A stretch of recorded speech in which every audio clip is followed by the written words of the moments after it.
So here we are test driving the new X-Drive Sails, and I gotta tell you, the new things are X-driving.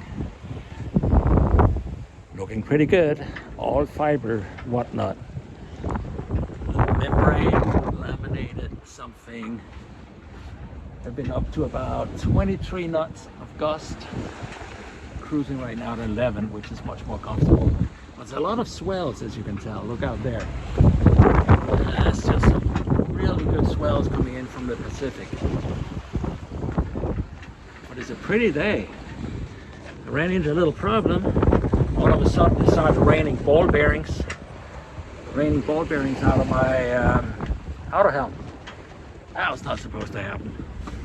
But luckily, we still have a steering wheel and the boat has not sprung a leak. So we're all good. Anyway, I figured I'm not gonna panic. I'm going this way home, but I'm keeping going this way because we're having good fun so far.